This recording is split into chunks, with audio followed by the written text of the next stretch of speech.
Donc nous allons maintenant aborder une composante essentielle du C qui concerne l'utilisation des expressions et des opérateurs. Alors un opérateur, c'est quelque chose qui va indiquer des opérations et qui agit sur des opérandes. Alors typiquement, vous connaissez les opérateurs mathématiques, le plus, le moins, mais il existe d'autres opérateurs en C comme nous avons commencé à les voir.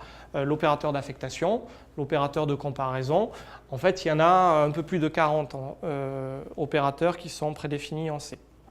Alors la spécificité en C, et ce qui va faire que l'on va pouvoir avoir des écritures relativement intuitives, mais aussi qui va pouvoir vous amener à écrire des choses difficilement lisibles, et que toute représentation de valeur est considérée comme une expression.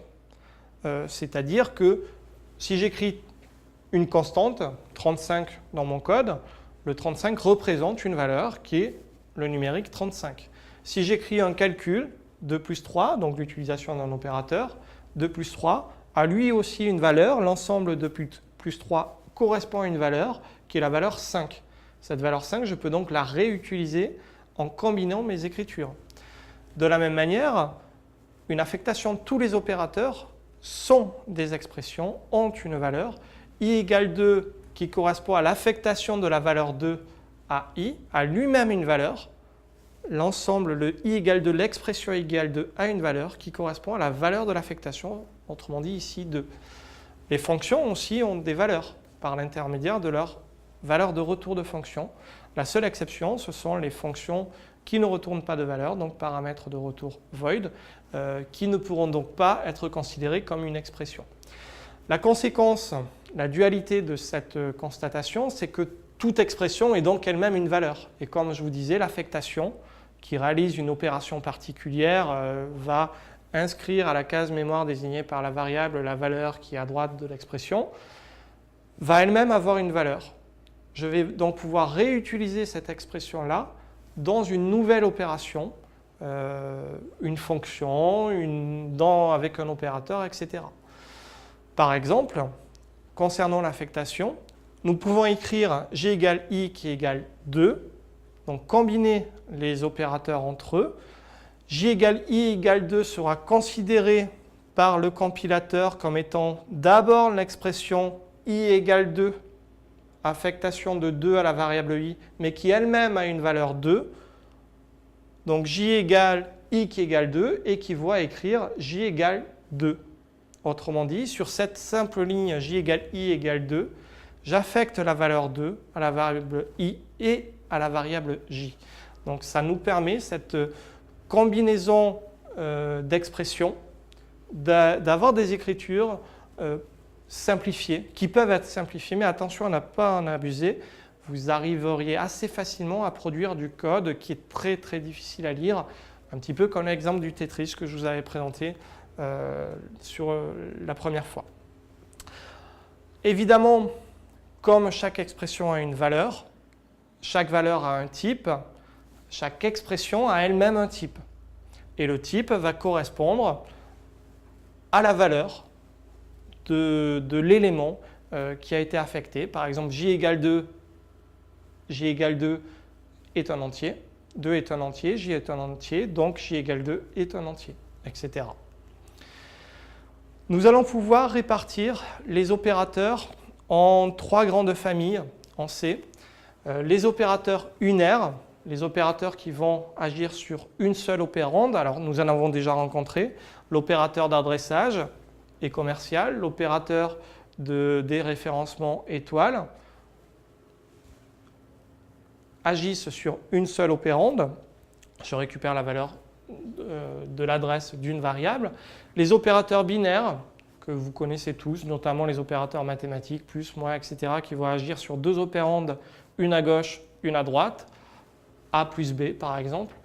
Et il existe aussi en C un opérateur ternaire qui agit sur 3 éléments, qui équivaut à une écriture condensée de l'expression conditionnelle, si alors sinon, que nous retrouverons un petit peu plus tard.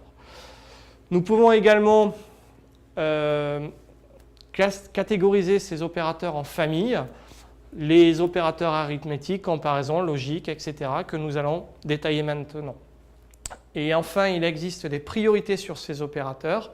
Lorsque vous écrirez une expression composée de plusieurs opérateurs, le compilateur va préférentiellement exécuter les opérateurs de priorité plus importante. Alors typiquement, en mathématiques, le multiplier ou le diviser est prioritaire sur le plus et le moins. Donc en C, les opérateurs multipliés et divisés seront plus prioritaires que les opérateurs plus et moins. Les opérateurs parenthésage, comme en mathématiques, vont être de priorité très forte, etc.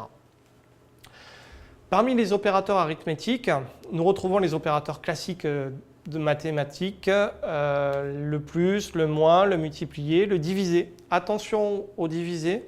Le divisé a deux comportements différents en fonction des types de variables. Si vous travaillez sur des opérandes entières, si les deux opérandes sont de type entier, donc char, int, short, long, la division correspond à la division entière. Autrement dit, 2 divisé par 3 est égal à 0. J'ai un entier à gauche, un entier à droite. Donc le résultat est le résultat de la division entière de 2 par 3 qui est 0. Si je travaille, si au moins un des deux opérandes est un flottant, je vais utiliser la division est une division à virgule. Donc 2.0 qui correspond à l'écriture d'un double, un littéral double, divisé par 3 qui est un entier, sera lui égal à 0,66, 66, 66. C'est une erreur classique, surtout lorsque vous utiliserez après des divisés sur des variables, d'oublier, de vérifier que les types que vous utilisez dans les divisés sont bien au moins un d'entre eux un type flottant pour avoir une division flottante. C'est vraiment une erreur classique que vous ferez quasi à coup sûr et qui peut être difficile à détecter. Donc faites attention, gros warning sur l'utilisation de la division. Sur des entiers, nous avons la possibilité de faire le complément de la division entière, le modulo, le reste, récupérer le reste de la division entière, et la négation, qui est l'opérateur unaire, qui permet d'obtenir la négation mathématique. Nous allons avoir aussi des opérateurs de comparaison. Alors nous allons retrouver ces opérateurs de comparaison dans le prochain chapitre lorsque nous aborderons les boucles et les conditions. Ces opérateurs de comparaison permettent, comme son nom l'indique, que de comparer des éléments entre eux, des expressions entre eux. Ces expressions peuvent être des variables ou des constantes. L'opérateur d'égalité, de vérification d'égalité, est-ce que x est égal à y, s'écrit avec deux égales.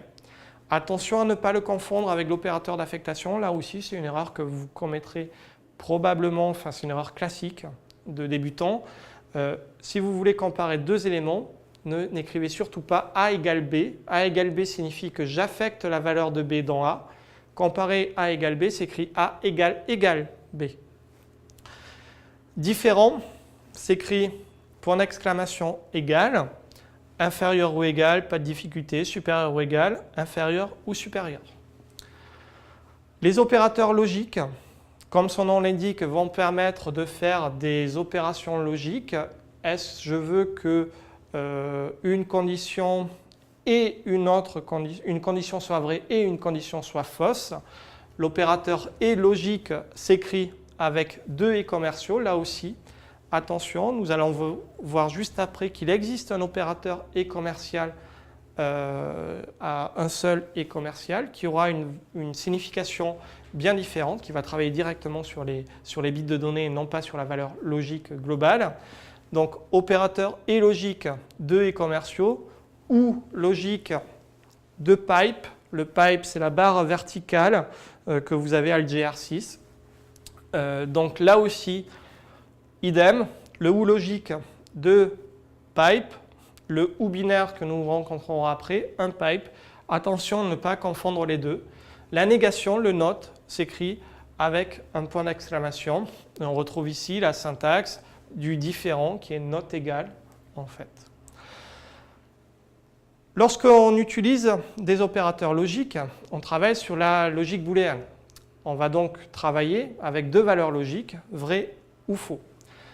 Toute expression qui va être évaluée à faux aura pour valeur 0. Toute expression qui sera évaluée à vrai aura pour valeur 1.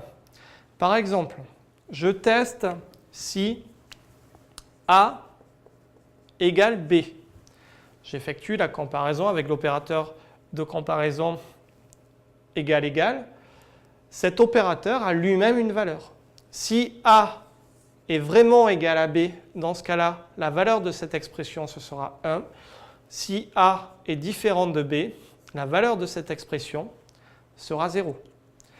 De manière réciproque, une valeur de 0 sera considérée comme faux dans une expression logique et toute valeur différente de 0 sera considérée comme vraie dans une expression logique. Attention, vrai égale 1, faux égale 0, 0 égale faux, et tout ce qui est différent de 0 est égal à vrai. Nous avons une autre famille d'opérateurs qui va travailler directement sur la représentation binaire des nombres.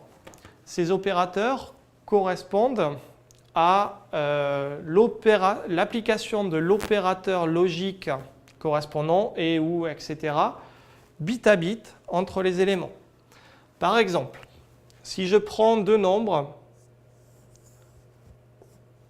codés sur 8 bits, ici, j'écris dans le premier nombre une certaine valeur, dans le deuxième nombre une autre valeur.